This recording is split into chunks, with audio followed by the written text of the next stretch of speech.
Okay, so back to activity 1.1. Number 4, you did on your own. So our sample space was 1, 2, 3, 4, 5, 6. We want the probability of rolling a 6. How many 6s are in our sample space? 1. So what would that probability of 6 be? 1 over 6. Because there's 1 6 out of 6 total. Don't let it confuse you. A lot of my students, well, some students see this 6 and think that it's the same as this 6. It's not. What does this 6 represent? Like how many sides there are? How many sides there are. This 6 represents the total outcomes. This 6 is that one side of the number cube. So there's one side or face that says 6. Let's go ahead and move on to 5 and 6. On number 5, we're still doing on 5, 6, 7, and 8. We're still finding the probability, but it breaks it down for us. On A, it's basically asking us to do step number 1 and number 2 on the top. Step 1 and step 2. Then B is actually step 3 where we're writing the probability. So number 5, determine the probability of rolling an even number. So on A, which outcome or outcomes make up the event of rolling an even number? So first, let's list our sample space. Excuse me.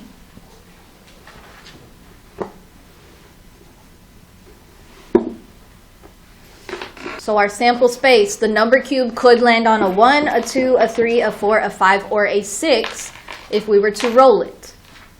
Which of these numbers are even numbers? 2, 4, 6, 8. So what would our probability of getting an even? 3 out of 6. Good job.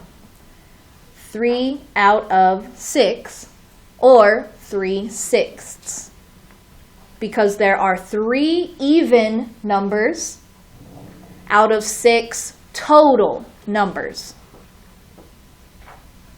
Or to say it more mathematically, there are 3 favorable outcomes out of 6 total outcomes or possible outcomes. So let's go ahead and go on to number 6. Go ahead and read number 6 and tell me how number 6 is different than number 5. Number 6, determine the probability of rolling a number that is not even. So determine the probability of not even. So you go ahead on A, list out your sample space and circle the numbers that are not even. And then on B, write your probability for not even. So, what was our sample space? 1, 2, 3, 4, 5. 6. And then our probability wants not even. So, not 2, not 4, and not 6, which leaves 1, 3, 5. 1, 3, and 5. So how many did we circle? 3. So there are 3 favorable outcomes. So there are 3 favorable outcomes out of how many total outcomes? 6. So even though we crossed out the 2, the 4, and the 6, we still count them in our total. We can't take the even numbers off of the number cube. It could still land on an even number. Number 7, determine the probability of rolling a number greater than 4. Go ahead and do number 7, A and B, and then do number 8, A and B.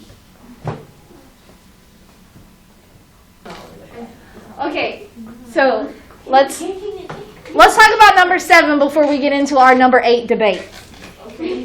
That rhymed. Okay, so for the most part, we all got number 7. So on number 1, what was our sample space? 1, 2, 3, 4, 5, 6. 1 through 6. Okay. Okay. We want the probability of getting greater than 4. Is 1 greater than 4? No. Is 2? No. Is 3? No. Is 4 greater than 4? No. No. Is 5? Yes. Yes. Is 6? Yes. So, what's the probability of getting greater than 4? 2 out of 6. 2 out of 6 or 2/6. Okay, so that part we all got pretty well. I got both of them. Now we get to our Class debate. educational argument. Okay, so We should be lawyers. stick with me. No way. No. Okay, She should be a lawyer. number 8. Determine the probability of rolling a number not greater than 4. We're going to take this step by step. Okay. Step 1. Hold on. Hold on. Step 1. Write the sample space. 1 through 3. 1, 2, 3, 4, 5, 6. 1 through 6. 1 through 6. Okay. So, we want not greater than 4. 1, 2, 3. Hold on. 4. Like we did on number 6, we do not want greater. So what numbers are greater? 5 and 6. 5 and 6. We do not want greater. So what's left over? 4 is lower, so it's like 4 is not. 4 is less.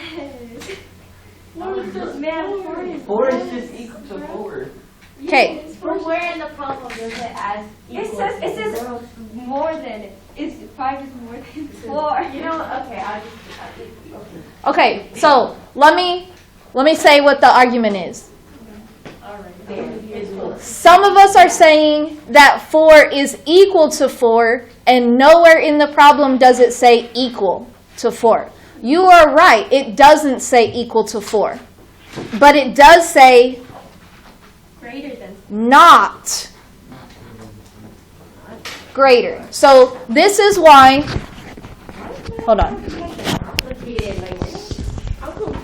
So this is why I cross out. Instead of circling on the not problems, it helps sometimes to cross out the not. So on number 7, we said that the probability of greater than 4, we're just looking at 5 and 6 because 5 and 6 are greater than 4. So when we get to number 8, when it says not greater than 4, I'm going to cross out the numbers that are greater than 4 because I don't want those. The ones that are left over is what we want the probability of. That way the whole debate of 4 or not 4 doesn't cause us any problems. All it says is not greater than 4. We already determined that 5 and 6 are greater than 4, and we do not want those. So we cross those out and count what's left over.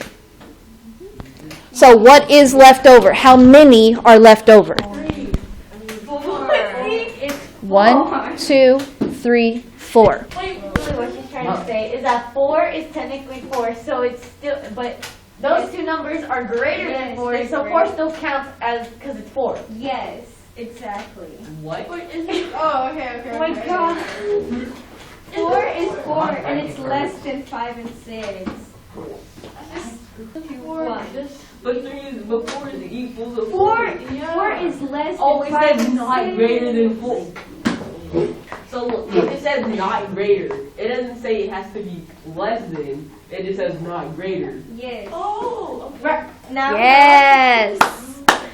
Thank you, Ryan. Ryan pointed out, we assumed that not greater meant less. When you read not greater than, your brain automatically assumed less than. But that was an incorrect assumption. You have to read what it says. You got to do what it says, not what you assume it says. It says not greater. So, now that we're all on the same page, we have 1, 2, 3, 4 numbers in our favorable set. So the probability of not greater than 4 is 4 over 6. So, on to activity 1.2. Complementary events. Go ahead and read it, Ariel. In previous activity, you concluded. Calculated. It's okay. Calculated the probability of complementary events. Complementary events are events that together contain all of the outcomes in the simple space. Okay, so pause. In that first sentence, it told us that we already calculated complementary. So we've already done it. We can already do it. Now, we just know what it's called. Now we know the definition and the vocabulary word to go with it. But we've already done the work. Yes, please. Go ahead and keep us going. One way to notate the complement of an event, A is not A. For instance, suppose that P even represents the probability of rolling an even number on a number cube. Then P not even represents the probability of rolling a number that is not even on a number cube.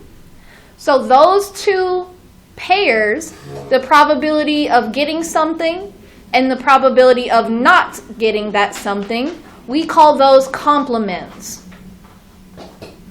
So, on number 1, consider the events from activity 1.1, question 5 and 6, rolling an even and rolling a number that is not even. So, just as a reminder, on number 5, the probability of getting even was 3/6, and the probability of not even was 3/6.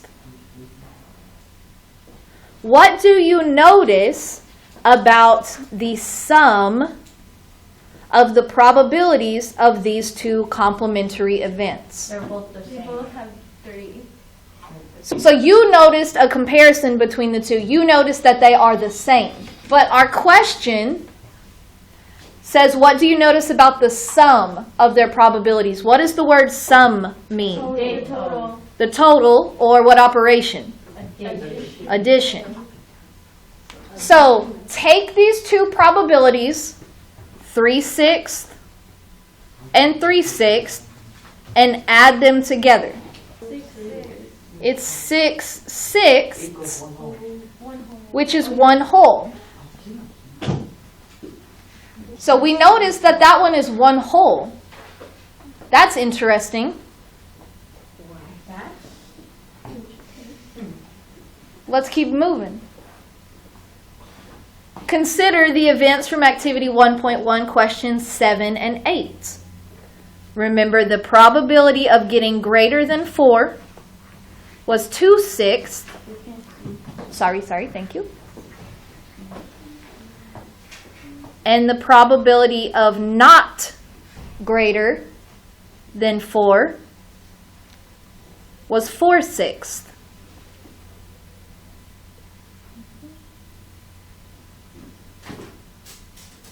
what do you notice about the sum of the probabilities for these two complementary events? The not greater is more than the greater. Okay, so there were more numbers that were not greater.